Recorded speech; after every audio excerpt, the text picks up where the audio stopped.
Perdeu, mané, numa mola. O senhor vai responder às Forças Armadas? O senhor vai deixar o código-fonte ser exposto? Por favor, Barroso, responde pra gente. Perdeu, mané, numa mola. Para deixar claro, mas eu quero que toda e qualquer pessoa, do mais pobre ao mais rico, tenha um julgamento democrático, tenha o direito de defesa. E ninguém pode ser preso por uma delação premiada, porque se isso continuar, nenhum de nós escapa. Nenhum de nós. Moraes derruba multas da Receita Federal contra a Globo e artistas. Por que será que falam tão bem do presidente da República na Globo e por que será que tem tantos artistas que apoiam a esquerda? Será apenas uma convicção ou interesses por trás de tudo isso? Coloca nos comentários. No canal, deixa seu joinha. Essas perguntas sem resposta, ministro Gilmar. Não, é só para colocar. Agora, eu estou tentando me deter no caso concreto. Não, sim. Porque, vamos lá, eu fui ministro da Justiça e o senhor também trabalhou no Palácio do Planalto, na subchefia de assuntos jurídicos. Em todos esses movimentos de 7 de setembro, como ministro da Justiça, eu estava de plantão com uma equipe à disposição. Seja no Ministério da Justiça, seja com policiais da Força Nacional que chegariam aqui em alguns minutos para impedir o que aconteceu. Eu não consigo entender, também carece de resposta, como que o Palácio do Planalto foi invadido da forma como foi invadido. Por favor, Barroso, responde pra gente. Perdeu, mané, numa mola. Vossa Excelência sabe o rigor de vigilância e cuidado que deve haver lá. Você falou da mobilização da esquerda pela anistia, mas aí contra a anistia. Dentro do que você está falando, Flávia, entra um problema de fato que eles não conseguem mais mobilizar. Não é só no mundo digital, no analógico também. E no digital, menos ainda. Porque a direita, com tudo isso que você está narrando, 2 anos, trama golpista, investigada, não sei o quê, a direita consegue ganhar. Perdeu, mané, numa mola. O debate nas redes em vários pontos, como esse da Débora, como o caso do batom. Todo mundo sabe, as pessoas podem não saber no detalhe o que foi a trama golpista, mas as pessoas que acompanham redes sociais sabem do que se trata o batom da Débora. Sabem? Então isso aí foi uma narrativa que eles construíram bem sucedida, como eu falo aqui o tempo todo, são muito bons nas redes sociais, e a esquerda não parece que ainda continua... Lembre-se, André. Queria saber sobre a história do Lula subir o morro, né, no Rio de Janeiro, colocando o boné da CPX. Opa, vai lá, meu negociador. Para as pessoas que não sabem o que Amanhã é... eu tô preso. Amanhã eu tô preso. Para as pessoas... O que é CPX? É, isso que eu ia falar, é CPX, então né? Tá. Tem muita gente dizendo que CPX é a abreviação de complexo, né? Negativo. Não é abreviação de complexo. Tá? CPX significa cupincha, parceiro do crime. Tá? E eu tenho a oportunidade de conversar com diversos policiais do Rio de Janeiro, tá? Inclusive policiais que atuam em unidades especializadas daquela polícia. Temos vários policiais honestos no Rio de Janeiro, vários policiais honrados no Rio de Janeiro, que se revoltam com esse tipo de situação. Eu tenho certeza absoluta que se fosse outro candidato naquela condição, ele provavelmente sequer sairia vivo daquele local, tá? Sequer sairia vivo daquele local. A gente vai ouvir o que o ministro Gilmar Mendes afirmou a uma TV portuguesa em 18 de janeiro de 2023. Não houve, de forma muito clara, não se pode dizer, uma tentativa de golpe. Não houve quem quisesse assumir o poder. Ocuparam o Supremo Tribunal Federal, ocuparam o Palácio do Planalto e ocuparam parte do Legislativo. Anistia, o que você tem a ver com isso? Eu te explico. Em 1955, o negro era obrigado a ceder seu lugar no ônibus para uma pessoa branca. Uma mulher, Rosa Parks, certo dia se negou e foi presa por se recusar a se levantar.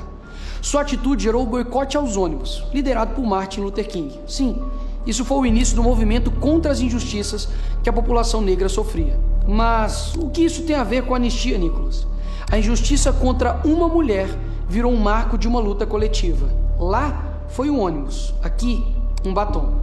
Débora, casada, mãe de 2 filhos pequenos, Cabeleireira, condenada a 14 anos de cadeia. Seu crime? Escreveu "Perdeu o Mané" em uma estátua com um batom. Mas isso você já deve saber. A pergunta que fica é: se ela tivesse escrito "Fora Bolsonaro" em vez de "Perdeu o Mané", Moraes e Dino teriam condenado ela da mesma forma? Uma pessoa que não tem uma imagem dela dentro do Congresso, quebrando nada, nenhuma violência. E pior, um funcionário da limpeza desfez o golpe de Estado da Débora com água e sabão. Quem gera mais risco à democracia? Uma cabeleireira com um batom ou 15 traficantes soltos pelo STF? A resposta todo mundo já sabe, mas muitos têm medo de responder. E aí está o meu ponto. Quando você trata uma injustiça apenas como um número, você ignora que é uma pessoa, uma família que está sofrendo e que você um dia pode ser vítima da mesma injustiça. Infelizmente, temos muitas outras vítimas. Eliene Amorim, 28 anos, manicure, presa no dia 22 de março de 2023, quase 2 meses depois dos atos do dia 8 de janeiro em São Luís. Motivo da prisão?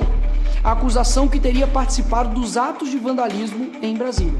Mas até hoje, não foi apresentada nenhuma prova de que ela tenha quebrado algo, invadido prédios ou incentivado qualquer tipo de violência.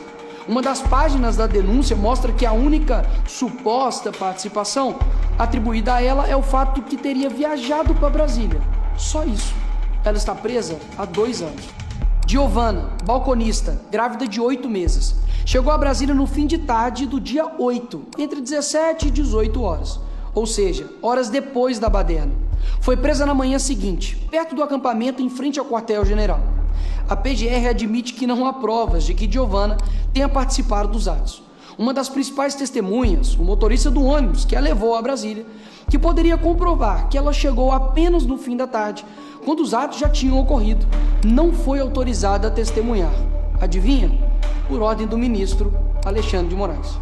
Flávio Beltrão, 58 anos, morador de rua. Ficou preso por 11 dias na Papuda. Sim, um morador de rua. Como isso é possível? Simples. Já que estava sem emprego, sem abrigo e sem dinheiro, passou a frequentar os acampamentos para conseguir alimentação em um local onde pudesse dormir. No dia seguinte do dia 8, foi preso sem qualquer prova de que tenha participado de depredação, invasão ou organização de qualquer ato ilegal. Após 11 dias preso na Papuda, conseguiu liberdade com tornozeleira eletrônica. Mas o morador de rua teve de fazer uma pergunta óbvia ao juiz auxiliar do Moraes. Abre aspas. Não tenho endereço. Como vou carregar a tornozeleira? Como vou pagar a multa se não tenho nem dinheiro para comer? Ezequiel Ferreira Luiz, pai de 6 filhos e condenado a 14 anos de prisão pelo STF. Motivo? A presença dentro de um prédio sem qualquer registro de que tenha destruído algo ou ameaçado alguém. A simples presença foi motivo de receber uma pena maior do que muitas aplicadas a traficantes, homicidas e estupradores. Paulo Gabriel da Silveira, vendedor de bandeiras, chegou dia 8 às 21 horas em Brasília, vindo de Goiás, comprou 10 bandeiras do Brasil para vender e pagar a pensão do seu filho. No outro dia, vendeu apenas 3 e em frente ao quartel-general foi preso, junto com outros manifestantes. A defesa apontou que o rastreamento do celular comprova que ele chegou em Brasília depois que tudo aconteceu e que jamais esteve nas cenas dos atos. Mesmo assim, foi levado a Papuda e passou 3 meses preso. Foi processado e agora condenado pelo STF pela prática do crime de associação criminosa. Todos esses estão sendo tratados como se fossem inimigos da democracia. Logo, no país que a maior apreensão de dinheiro em espécie foi feita na casa de Gedel Vieira, 51 milhões de reais, foi condenado a 14 anos de cadeia e já está em prisão domiciliar. Logo no mesmo país que um condenado a 400 anos por corrupção, Sérgio Cabral, e fica preso menos de 7 anos e já está solto. Tem proporcionalidade nessas condenações? Mas deixa eu esclarecer ainda mais. Já está bem claro que a justiça tem lado. E se você usar vermelho, tudo bem. Mas se não, tem uma má notícia para você. Em 2006, o MST invadiu e depredou a Câmara. Condenados? 0. Em 2017, o protesto Ocupa Brasília reuniu 45 mil manifestantes de esquerda contra o Temer. Nesse dia, a sede de 3 ministérios foi incendiada e houve depredação em 8 prédios. Condenados? 0. Em 2018, o prédio da ministra Carmen Lúcia foi pichado por integrantes do MST. Sabe qual foi a condenação para eles? 0. Onde estava o STF para condená-los a 14 anos de prisão? Percebe? Não há justiça, muito menos senso de proporção nas condenações. É mera e pura vontade de acabar com a vida de pessoas. Mas, Nicolas, você vai passar pano só porque é do seu lado agora? Claro que não.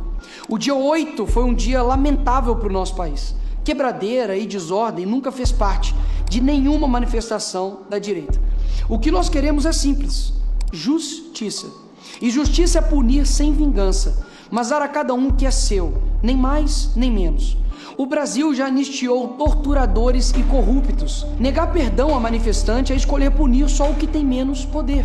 Ou coloca todos os envolvidos da esquerda, que já fizeram o mesmo na cadeia, ou solta os da direita para ficarem igual os da esquerda.